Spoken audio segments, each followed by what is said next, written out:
ऐसा ही व्यक्ति था, बड़ा ही सुंदर शिल्पकार था, मूर्तियां बनाता था। एक दिन इसको ज्योतिष मिल गए और उस ज्योतिष ने कहा कि बस 1 महीने के अंदर तेरी मृत्यु होने वाली। दिन भी बता दिया कि इसी दिन तू मरेगा और इतने बजे ही मरेगा। अब बेचारा बड़ा चिंतित रहने लगा, दुखी रहने लगा। तो एक व्यक्ति इससे मिले मार्ग में, उन्होंने पूछा, शायद इसका मित्र रहा होगा, अब हम तो नहीं गए पता करने महाराज, बस सुना है। तो ये मित्र रहा होगा, कोई भी रहा हो, इसने इनके मुख पर चिंता देखी, मुख उतरा हुआ देखा। पूछे किस बात की चिंता है? तो बोले महाराज बस एक ही बात की चिंता है कि एक ज्योतिष मिले थे, उन्होंने भविष्यवाणी की है कि मैं 1 महीने में मरने वाला हूँ और इस दिन मेरी मृत्यु होने वाली। तो बोले इसमें चिंता की क्या बात है, तुम बड़े अच्छे कलाकार हो, 1 नंबर की मूर्ति बनाते हो, ऐसा करो कि अपने समान ही 8 मूर्तियां बनाओ, हूबहू 8 मूर्तियां बना दो। जब समय आए और वो दिन आए तो 4 इस तरफ 4 इस तरफ और बीच में स्वयं खड़े हो जाना।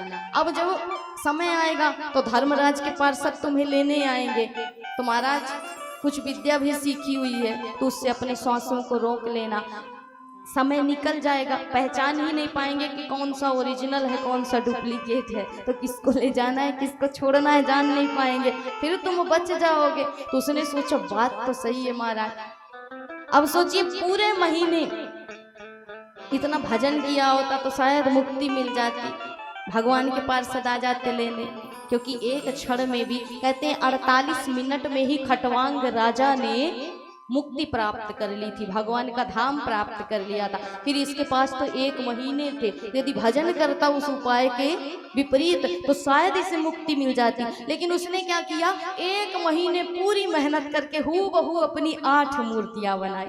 दिन आया, अब वो समय आया जब इसे ले जाने की बारी आई। धर्मराज ने आदेश दिया कि जाओ और जाकर के उस जीव के प्राण पखेरु निकाल करके ले आओ। महाराज जैसे ही पार्षद आए तो क्या देखते हैं कि एक ही रंग रूप के, एक ही कद काठी के 9 व्यक्ति खड़े हुए।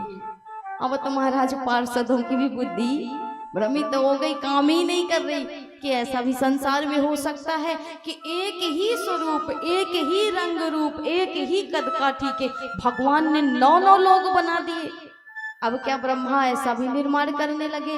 अब मैं लेकर के किसे जाऊं? तो ये पार्षद बड़े परेशान हो गए, ये दौड़े दौड़े धर्मराज के पास गए, महाराज लेकर के आ गए। बोले महाराज लाएं किसे? वहां तो 9 खड़े हुए हैं, अब किसे छू दे? जिसे स्पर्श कर देंगे वही जाएगा, पता नहीं कौन सा असली है कौन सा नकली है, किसे स्पर्श करना है पता ही नहीं है। तो धर्मराज ने कहा कि ऐसा कैसे हो सकता है, चलो हम स्वयं जा करके देखेंगे। धर्मराज स्वयं आए, आकर के देखा तो महाराज बात तो सत्य थी, 9 के 9 एक ही स्वरूप के। अब क्या किया जाए? तो ब्रह्मा जी को बुलाया जाए, ऐसी गलती हुई कैसे उनसे, अब हम ले जाएं किसे? हमारा तो काम ही पूरा बंद हो जाएगा अगर ऐसे एक स्वरूप बनाने लगेंगे तो महाराज ब्रह्मा जी को बुलाया गया। ब्रह्मा जी स्वयं देख रहे हैं और सोच रहे हैं मैंने तो ऐसा कभी बनाया ही नहीं, फिर ये बनाया किसने? आखिर बनाने वाले ने भी मेरी भी गद्दी छीन ली। महाराज ऐसी कला तो मेरे अंदर भी नहीं है कि बताओ 9 एक समान बना दिए। एक को बना दूं तो फिर दूसरे का कहीं नाक टेढ़ा हो जाए, कहीं आंख बड़ी हो जाए, कहीं मुंह छोटा हो जाए। इतनी कलाकृति तो मेरे अंदर भी नहीं कि एक समान बना दूं। इसने तो 9 बना दी।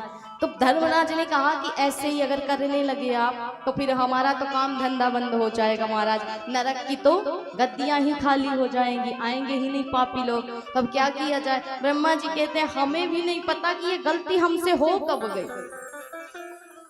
अब तो सिर्फ परमात्मा परम ब्रह्म वो विष्णु ही इसका उपाय निकाल सकते हैं। भगवान का ध्यान किया गया, बुलाया गया, भगवान आए और बोले क्या समस्या हुई, क्या बात हुई, सारी बात बताई गई। तब भगवान भी उससे ऊपर से नीचे तक देख रहे हैं, घूम घूम करके चारों तरफ से देख रहे हैं। लेकिन महाराज भगवान भी सोच रहे हैं कि कलाकारी तो बड़ी जोरदार की है, 9 की 9 पूरी हूबहू एक समान है। तो भगवान ने सोचा कि इस प्रकार तो ये पकड़ में आएगा नहीं, जिसको ले जाना है तो उसके लिए तो चतुराई करनी पड़ेगी। भगवान ने कहा कि ब्रह्मा जी आज तो मैं भी हार गया, मैंने भी ऐसी रचना की ही नहीं, और तो और आप भी हार गए। आप भी ऐसी रचना कभी जीवन में कर ही नहीं सकते। ये व्यक्ति यदि मुझे मिल जाए तो मैं इसको इनाम दे देता, इसके हाथ चूम लेता। ऐसी कलाकारी की है महाराज कि हूबहू नौ के नौ समान है। तो उस व्यक्ति ने सोचा कि मेरी इतनी प्रशंसा, इतनी तारीफ हो रही, निकल करके आ गया महाराज मैं ही हूँ वो बनाने वाला, तो चल अब तेरा काम हम करेंगे उस नरक में महाराज।